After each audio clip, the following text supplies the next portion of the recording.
Good morning. आज मैं आपके सामने होम साइंस की क्लास लेके आई हूँ। मेरा नाम है सीमा शर्मा। आज हम बीए सेकेंड ईयर की प्रथम प्रश्न पत्र जो है उसके अंदर फर्स्ट चैप्टर पढ़ने जा रहे हैं। हमारा जो टॉपिक रहेगा वो है वस्त्र विज्ञान, परिचय, महत्व एवं उसकी पारिभाषिक शब्दावली। यानी कि वस्त्र विज्ञान क्या है, किस तरीके से वस्त्र की खोज की गई, वस्त्र का निर्माण कैसे हुआ, किसने खोज की इसकी, और इसके बारे में सब कुछ हम पढ़ेंगे। साथ ही हम ये भी पढ़ेंगे कि वस्त्रों का हमारे जीवन में क्या महत्व है। अगर वस्त्र है तो हमें क्या फ़ायदा है उसका, अगर वस्त्र ना होंगे तो हमें उनसे क्या नुकसान होंगे, इन सभी के बारे में आज हम पढ़ेंगे। वैसे अगर देखें तो आप सभी जानते हैं कि मनुष्य की सबसे मूलभूत आवश्यकता होती है भोजन, यानी कि एक इंसान बिना भोजन के कभी भी जीवित नहीं रह सकता है। उसी के अनुसार अगर देखें तो दूसरी आवश्यकता भी हमारी जो है वो है वस्त्र, क्योंकि वस्त्र ही जो है वो हमारे व्यक्तित्व को निखारता है। साथ ही वस्त्र के माध्यम से ही हम अपने आप को आत्मनिर्भर या आत्मविश्वास के साथ में दूसरों के सामने प्रकट कर पाते हैं। या यूँ कह सकते हैं कि वस्त्र हमारे जीवन का एक अभिन्न अंग भी कह सकते हैं, क्योंकि बिना वस्त्र के कोई भी कार्य भी संभव नहीं है, या बिना वस्त्र के हम अगर देखें तो हम भी सुंदर ना लगेंगे, या हमारे शरीर का जो बचाव है वो बाहरी वातावरण से नहीं हो पाएगा। तो वस्त्रों को देखा जाए तो हमारी दूसरी मूलभूत आवश्यकता भी कहा गया है। देखो, अगर कोई गरीब है या अमीर व्यक्ति है, किसी भी कंडीशन का व्यक्ति है, शिक्षित हो, अनपढ़ हो, वृद्ध है, बच्चा है, बूढ़ा है, या फिर जवान है, जैसा भी इंसान है, जो भी जिस भी उम्र का है, सभी को अपने लिए वस्त्रों की आवश्यकता होती है, और वही वस्त्र जो है उस व्यक्ति के जीवन को निखारते भी हैं। अब अगर देखा जाए चाहे कोई रोगी व्यक्ति है तो रोगी व्यक्ति को भी वस्त्रों की आवश्यकता होती है, या कोई युद्ध क्षेत्र में जा रहा है तो उससे संबंधित भी उसके वस्त्र थोड़े अलग होते हैं। तो ये सारी जो चीज़ें हैं वो हमारे जीवन से किसी न किसी रूप में जुड़ी हुई हैं। अगर देखा जाए जैसे कि वस्त्र केवल आज ही नहीं, प्राचीन काल से अगर देखें तो हमारे साथ में किसी न किसी रूप में जुड़ा हुआ है। जैसे कि अगर हम हमारे पूर्वजों को देखें या फिर आदिकाल के समय से देखें तो पुराने समय में मनुष्य अपने तन को ढकने के लिए पेड़ों की छाल है, पत्ते हैं, इनका उपयोग करता था। धीरे धीरे उसने पत्तियों और छालों को आपस में बांधना शुरू किया और वो विकसित होते गए। उसके बाद उन्होंने और उसको अलग अलग तरीके से गूंथना शुरू किया, और इस तरीके से धीरे धीरे उन्होंने वस्त्र बनाने की खोज शुरू कर दी। और आज के अगर तकनीकी माध्यम में हम देखें तो मनुष्य इतना आगे बढ़ चुका है कि उसने कई तरह की मशीनों का डेवलपमेंट कर दिया है, और उन्हीं मशीनों के माध्यम से वो वस्त्रों का निर्माण कर पाता है, और वो वस्त्र जो हैं आज हम अपनी रोज़मर्रा की ज़िंदगी में उपयोग में लेते हैं। तो अगर देखा जाए तो वस्त्र निर्माण के लिए जो सबसे ज़रूरी चीज़ है वो है मशीनों की, और साथ ही अगर उनके लिए चाहिए है वस्त्र निर्माण के लिए तो पेड़ पौधे जो है वो अपना उसमें महत्वपूर्ण अंग माने गए हैं वस्त्र निर्माण के लिए। अंग्रेज़ी में एक कहावत है जिसको हम कह सकते हैं कि क्लॉथ मेक द मैन, यानी कि जो मनुष्य का निर्माण जो है या मनुष्य के व्यक्तित्व का निर्माण है वो केवल कपड़ों के माध्यम से ही हो सकता है।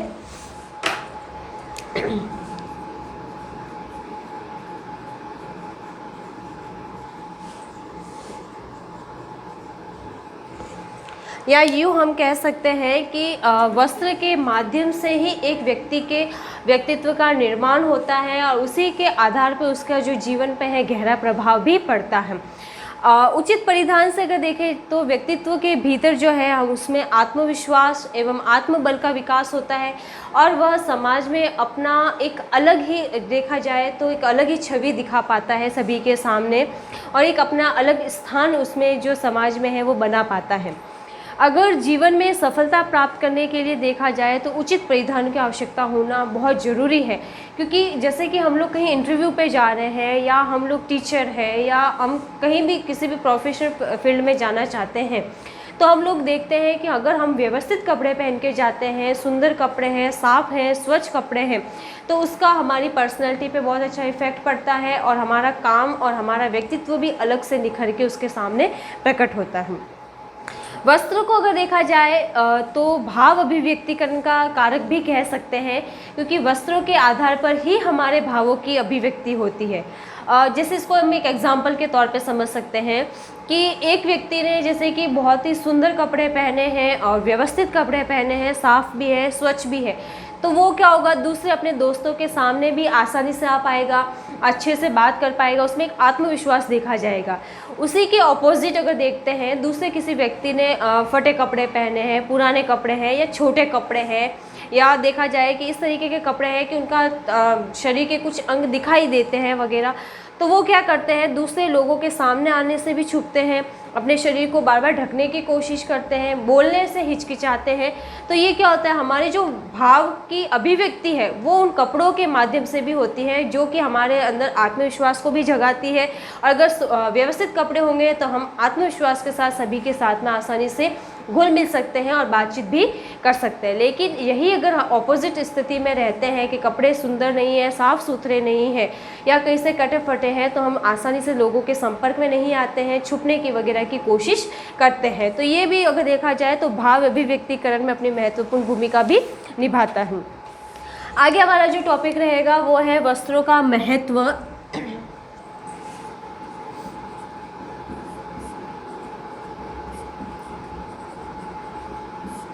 वस्त्रों का महत्व अगर देखें तो सबसे पहला जो पॉइंट रहता है वो है वस्त्रों का हमारे जीवन में शरीर के आवरण के लिए, यानी कि शरीर को ढकने के लिए।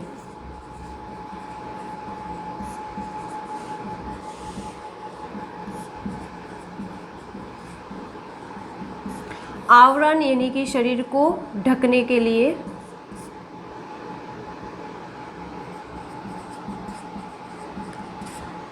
अगर हम देखें तो प्रत्येक व्यक्ति अपने शरीर को वस्त्रों के माध्यम से ढकता है, और वस्त्रों का उपयोग वो अपने प्रतिदिन के कार्यों में भी करता है। प्रतिदिन के जीवनचर्या में वस्त्र हमारा एक अभिन्न अंग बना हुआ है। अगर देखा जाए तो वस्त्रों का उचित उपयोग अगर देखा जाए तो मौसम के अनुसार भी किया जाता है, जिसमें मौसम देखें अगर तो गर्मी है, सर्दी, बारिश या वर्षा के बारिश वर्षा के समय वगैरह में, तो गर्मी लगने पे गर्मी के समय में हम लोग जैसे कि सूती कपड़ों का उपयोग करते हैं। जैसे सर्दी आती है तो सर्दी के समय में ऊनी कपड़ों का उपयोग करा जाता है, और बारिश के समय में जल से बचाने वाले, जल भेद्य भी कह सकते हैं, तो इन वस्त्रों का उपयोग किया जाता है। तो हमारा जो जीवन है वो किसी ना किसी रूप में वस्त्रों से जुड़ा हुआ है, यानी कि मनुष्य के प्रत्येक दिनचर्या जो है वो वस्त्रों से जुड़ी हुई रहती है, और वस्त्र जो है हमारे साथ में एक अलग ही देखा जाए तो भूमिका निभाते हैं। जिसमें अगर गर्मी से बचाव के लिए हम देखते हैं सूती हल्के कपड़े पहनना पसंद करते हैं, सर्दी से बचाव के लिए हम लोग ऊनी कपड़े पहनते हैं, जिसमें हम शॉल वगैरह है, स्वेटर है, स्कार्फ वगैरह है, इन सभी का उपयोग करते हैं। बारिश से बचाव के लिए हम जैसे ऐसे वस्त्रों का उपयोग करते हैं जिसमें पानी जो है वो हमारा सीधे शरीर तक नहीं पहुंच पाता है, जिसमें कि छाता आ जाता है, रेनकोट हो सकता है। तो ये जो चीज़ें हैं वो हमारे शरीर को किसी न किसी भी बाहरी वातावरण से बचाने के लिए और ढकने के लिए काम में ली जाती है। दूसरा हमारे पास आ जाता है वस्त्रों का महत्व, उसमें है मौसम से सुरक्षा हेतु।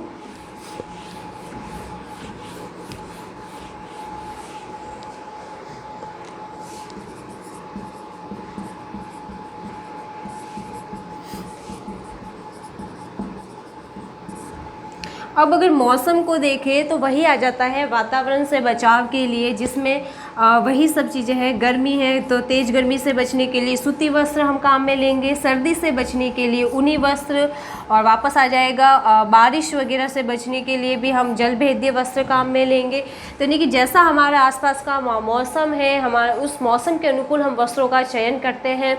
फिर आ जाता है शारीरिक सौंदर्य और आकर्षण को बढ़ाने वाले वस्त्र।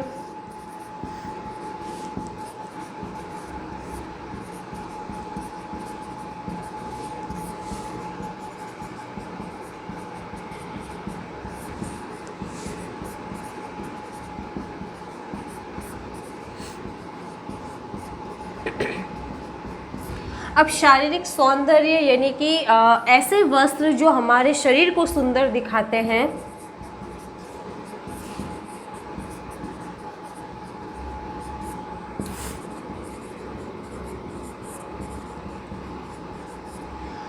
आकर्षण यानी कि हमको सुंदर दिखाए, अच्छा दिखाने वाले वस्त्रों का जैसे हम उपयोग करते हैं।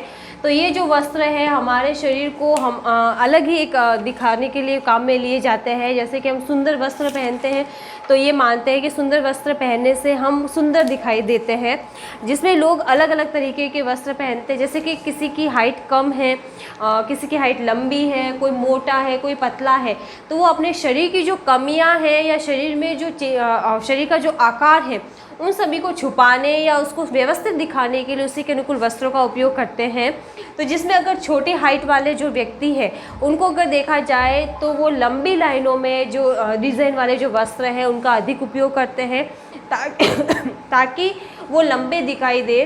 और अगर कोई मोटा व्यक्ति है तो वो तिरछी लाइनों में या फिर लंबी लाइनों में बने हुए वस्त्रों का उपयोग करते हैं ताकि उनका वस्त्र जो है जो शरीर है वो ज़्यादा चौड़ा दिखाई ना दे।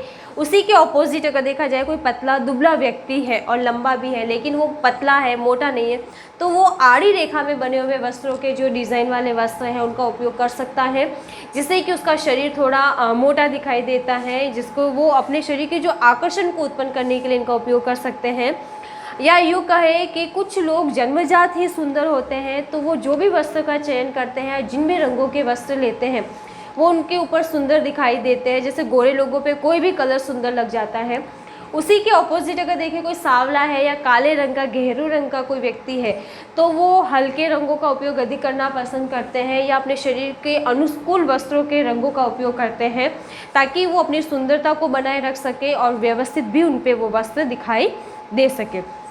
उसी के अलावा अगर देखा जाए तो ज़्यादातर लोग क्या करते हैं, वस्त्रों की जो सिलाई है वो विभिन्न तरीक़ों से करवाते हैं या उनकी कटिंग अलग अलग तरीक़ों से की जाती है और सिला भी जाता है ताकि वो वस्त्र पहनने पे अलग ही तरीके से दिखाई देते हैं और सुंदर भी दिखाई देते हैं।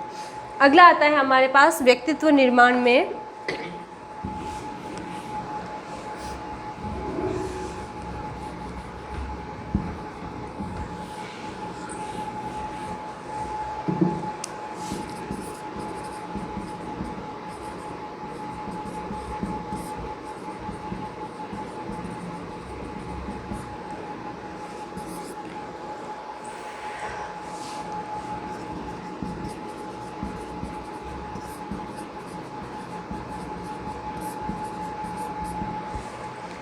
वस्त्र जो है वो अगर देखा जाए तो जितने अच्छे वस्त्र पहनते हैं उसी से हमारा व्यक्तित्व है वो निखर के आता है। जैसे कोई व्यक्ति है वो सुंदर स्वच्छ वस्त्र पहन रहा है, वो अपने शरीर के अनुकूल वस्त्रों का चयन करता है और किसी प्रयोजन के अनुकूल भी अगर वो वस्त्रों का चयन कर रहा है तो वो अच्छे से किसी लोगों से बातचीत कर सकता है, आत्मविश्वास के साथ लोगों से मिल सकता है और सामने अच्छा उसका रेस्पॉन्स भी रहता है, सभी लोगों से घुल मिल अच्छे से पाता है। अगर कोई व्यक्ति सही प्रकार के वस्त्र नहीं ले पाता है या फिर फटे हुए वस्त्र हैं तो उसका व्यक्तित्व जो है वो दूसरे लोगों के सामने निखर के नहीं आता है, क्योंकि वो लोग क्या करते हैं कि वो दूसरे लोगों के सामने आने से डरते हैं, छिपते हैं और अपने शरीर को वगैरह को वो उन वस्त्रों से ढकने की कोशिश करते हैं या जो अगर वस्त्र गंदे हैं तो उनको छुपाने की कोशिश करते हैं, कहीं से फटे हुए हैं तो भी छुपाने की कोशिश करते हैं। ऐसे में जो व्यक्ति का मनोबल है वो कमज़ोर पड़ जाता है और वो अपना व्यक्तित्व जो है आसानी से निखार के लोगों के सामने नहीं ले पाते हैं। उसके बाद आता है गृह सज्जा के लिए वस्त्र।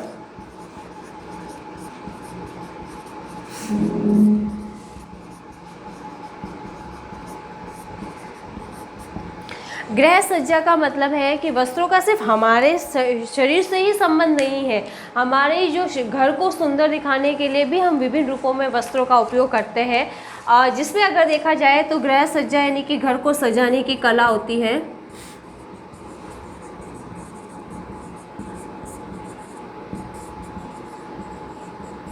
और गृह सज्जा में हम लोग ज़्यादातर जो काम में लेते हैं वो हैं पर्दे, गलीचे, टेबल कवर, पायदान,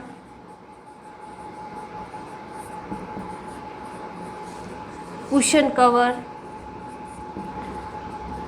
बेडशीट। तो ये जो चीज़ें हैं विभिन्न रूपों में अगर देखें तो हम हमारे घर को किसी न किसी रूप में सजाते हैं। तो जैसे कि हमने पर्दे लगा दिए खिड़कियों पे, दरवाजे पे, तो वो हमारे घर की सुंदरता को बढ़ाता है।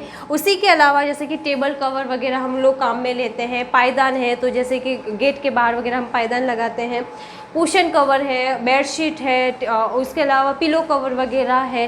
तो ये सब चीज़ें हम लोग घर को सुंदर दिखाने के लिए वस्त्रों का उपयोग करते हैं, जिससे कि अगर देखें तो हमारे घर के जो सौंदर्य में वृद्धि होती है, और इससे भी अगर देखा जाए तो लोगों के सामने जो हमारा व्यक्तित्व है वो निखर के आता है। क्योंकि ये भी कहा जाता है कि जो इंसान अपने घर को सुव्यवस्थित रखता है, सुंदर रखता है, वो व्यक्ति स्वयं अपने आप में भी अच्छा आत्मविश्वासी कहलाता है, और साथ में उसका भी जो देखने पर लोगों के सामने अच्छा इफेक्ट पड़ता है कि जो अपने घर को इतने अच्छे तरीके से मेंटेन करके रखता है, वो अपना कार्य भी बहुत अच्छे तरीके से कर सकता है। उसके बाद आता है हमारे सामने औद्योगिक उपयोग एवं प्रयोजन के लिए लिए जाने वाले जो वस्त्र हैं।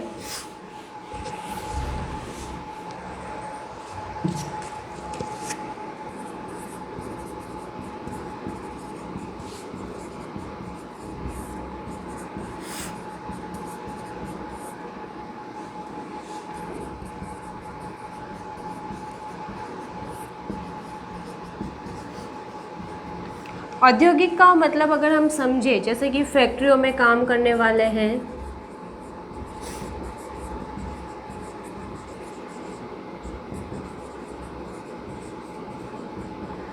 या फिर जैसे कि अग्निशमन यंत्रों में काम करने वाले जो होते हैं, तो वो क्या करते हैं, तेज़ गर्मी अग्नि से बचने के लिए, अपने शरीर को बचाने के लिए वैसे वस्त्रों का उपयोग करते हैं जिससे कि अग्नि का सीधा प्रभाव जो है उसके शरीर तक ना पहुँचे। उसके अलावा जैसे कि फैक्ट्रियों में काम करने वाले मजदूर वगैरह हैं, उनके वस्त्र भी उसी तरीके से रखे जाते हैं। अब दूसरा आता है इसमें प्रयोजन। प्रयोजन का मतलब होता है किसी अवसर विशेष के अनुसार। अब अवसर किसी भी तरीके का हो सकता है, जैसे कि हम शादी में जा रहे हैं तो हमको कैसे वस्त्र चाहिए, अगर हम किसी शोक संदेश में जा रहे हैं तो वहाँ पे किस तरीके के वस्त्र पहने जाते हैं। तो इसका प्रभाव भी अगर देखा जाए तो वो सीधा हमारे व्यक्तित्व पर भी पड़ता है। क्योंकि अगर जैसे हम किसी शादी में जा रहे हैं तो हम चटक रंगों वाले, ज़्यादा साज सज्जा वाले वस्त्रों का चयन करते हैं, जिससे कि हम भी सुंदर दिखाई देते हैं और हमारा जो आकर्षण वगैरह है वो लोगों के सामने अच्छे से दिखाई देता है। उसके अलावा आता है जैसे कि कोई शोक संदेश में जा रहा है, जैसे किसी की मृत्यु हो गई है, तो उस समय जब कोई इंसान वहाँ जाता है तो वहाँ पे चटक रंगों के वस्त्र या ज़्यादा साज सज्जा वाले वस्त्र नहीं पहन सकते हैं।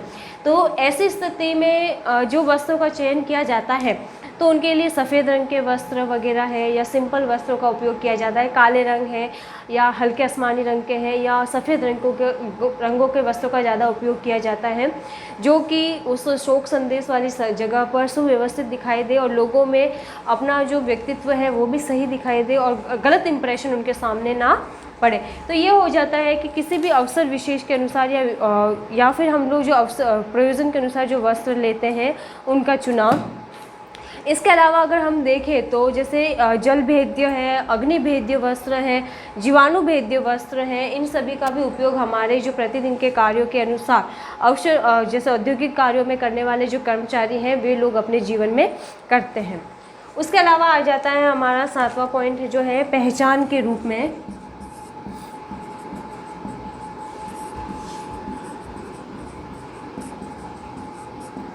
पहचान का मतलब होता है कि वस्त्र भी हमारे समाज में एक हमको पहचान प्रदान करवाता है। जैसे कि समाज में पहचान या स्थान बनाने के लिए तो उसको हम ये कह सकते हैं कि जैसे कि डॉक्टर है तो डॉक्टर को हम लोग सफ़ेद कोट वगैरह के माध्यम से पहचानते हैं, तो वो छवि बनी हुई है कि जो सफ़ेद कोट वगैरह पहनता है वो डॉक्टर है। अगर वकील है तो हम लोग उसके काले कोट में देखकर पहचान जाते हैं कि ये वकील है, या फिर जैसे कि जज हैं तो उनकी वो वेशभूषा जो रहती है उसी के आधार पे उनको भी पहचाना जाता है। साथ में ही अगर हम लोग देखें कि जैसे भारतीय वेशभूषा है उसको हम देख के पहचान सकते हैं कि ये भारतीय है। उसके अलावा जैसे साउथ के लोग हैं तो हम लोग उनकी वेशभूषा देख के पहचान सकते हैं कि साउथ के एरिया के लोग हैं। तो ये जो पहचान है वो किसी भी जैसे कि स्टेट वाइज भी हम कर सकते हैं लोगों की कि ये उस कंट्री का रहने वाला है या उस स्थान का रहने वाला है।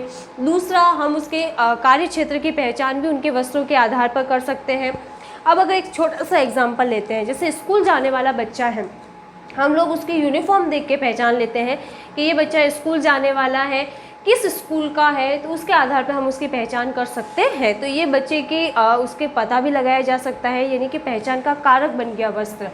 उसके अलावा अगर किसी बच्चे की स्पोर्ट्स ड्रेस पहनी हुई है तो हम कह सकते हैं कि ये कौन से खेल से संबंधित है, या बच्चा स्पोर्ट्स में ड्रेस पहन के जा रहा है तो हम कह सकते हैं बच्चा खेलकूद प्रतियोगिता में भाग लेने वाला है, या बच्चा जैसे कि स्कूल में जैसे कि खेलकूद में भाग लेता है या इनसे संबंधित प्रतियोगिताओं से संबंधित बच्चा है, तो ये उनकी पहचान का कारण बन सकता है। उसके अलावा जैसे पुलिस हो गए, सैनिक हो गए, फौजी हो गए, तो ये भी उनकी ड्रेस के आधार पर पता लगाया जा सकता है कि वो किस कार्य क्षेत्र से जुड़े हुए हैं और उनकी क्या पहचान है। उसके अलावा जैसे कि कोई ज़्यादा चटक रंगों वाले वस्त्र पहनता है, ज़्यादा साज सज्जा वाले वस्त्र पहनता है, तो हम देख के कह सकते हैं कि या तो किसी की शादी वगैरह में जा रहे हैं या शादी में जाने वाले लोग हैं, तो ये भी उनकी पहचान करवाता है। उसके बाद में आता है कार्य क्षमता बढ़ाने वाले।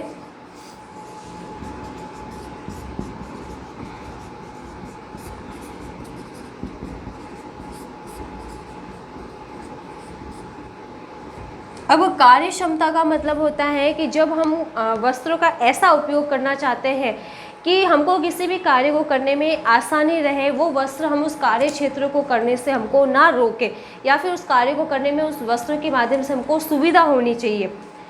जैसे कि हम एक एग्जांपल ले सकते हैं, हम जितने हल्के फुल्के कपड़े पहनते हैं उतना ही हमको कार्य करने में आसानी भी रहती है।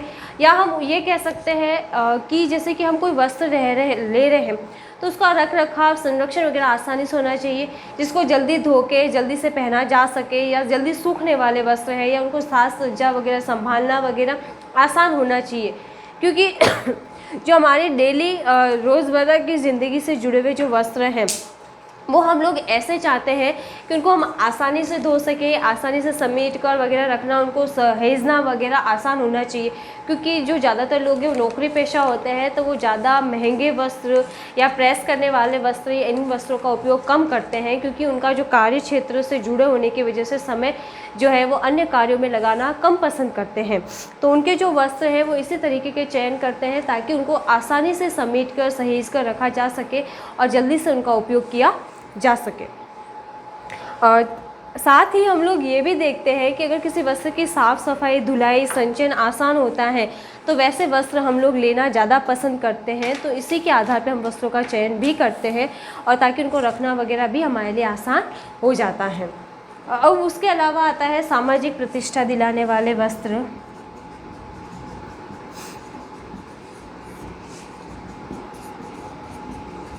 अब ज़्यादातर हम जो वस्त्र खरीदते हैं वो हमारे समाज के मूल्यों, नियमों, मर्यादाओं को देखते हुए खरीदते हैं, क्योंकि हम लोग समाज से जुड़े हुए हैं और प्रत्येक व्यक्ति को समाज में अहम भूमिका निभाना आवश्यक होता है।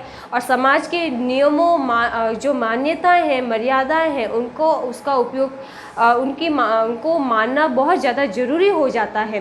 तो उन्हीं के अनुसार वो वस्त्रों को खरीदता है। अगर हम जैसे समाज के नियमों, मान्यताओं का उल्लंघन करते हैं तो समाज के द्वारा उसको स्वीकार नहीं किया जाता है।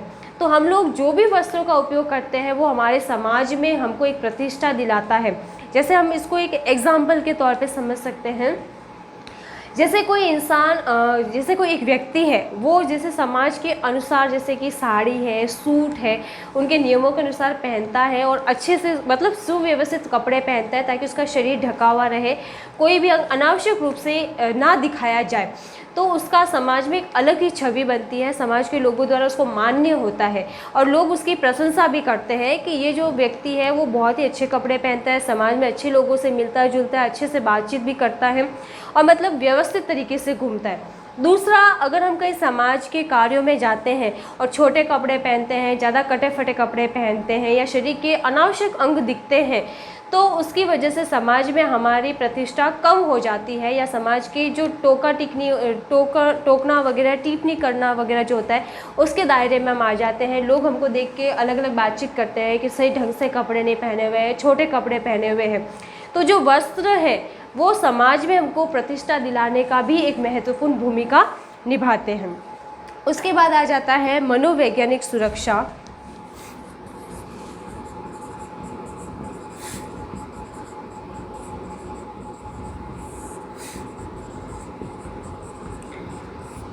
मनोवैज्ञानिक का मतलब आ जाता है यहाँ पे जैसे हम वस्त्रों का सिलेक्शन करते हैं, पहनते हैं, उसको हमारे मस्तिष्क को, मन को शांति भी मिलती है। अगर हम अच्छे कपड़े पहनते हैं, सुव्यवस्थित कपड़े पहन रहे हैं, ज़्यादा छोटे कपड़े भी नहीं है, कटे फटे कपड़े भी नहीं है, तो हमको एक आत्मविश्वास देखा जा सकता है हमारे अंदर कि हम लोग दूसरे को सामने अच्छे से बैठ पाते हैं, बातचीत कर पाते हैं, सभी लोगों से मिलजुल पाते हैं और अपने आप को सुरक्षित महसूस भी करते हैं। उसी के अलावा अगर जैसे हमारे कपड़े कहीं से फटे हुए हैं या छोटे हैं या कोई हमारा अंग बार बार दिखाई दे रहा है, तो हम लोग उसको छुपाने की कोशिश करते हैं या दूसरों के लोगों के संपर्क में आने से बचते हैं। तो वो जो मानसिक तनाव वगैरह की स्थिति है, उससे बचने में भी अगर देखा जाए तो वस्त्र एक महत्वपूर्ण भूमिका हमारे लिए निभाता है। फिर आता है निस्तारण में।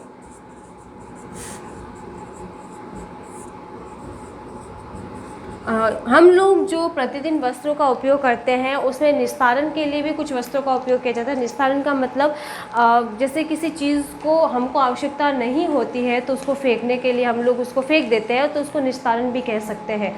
तो जिसका मतलब हम लोग जैसे सैनिटरी नैपकिन वगैरह यूज़ करते हैं, वो हो सकता है, कॉटन है, ये सब चीज़ें हो सकती है, डिस्पोज़ल वगैरह है, ये सभी जो डिस्पोज़ल कॉटन वगैरह है, या जिनका हम एक बार उपयोग में लेने के बाद फेंक दिया जाता है, इतना ही उनका उपयोग होता है।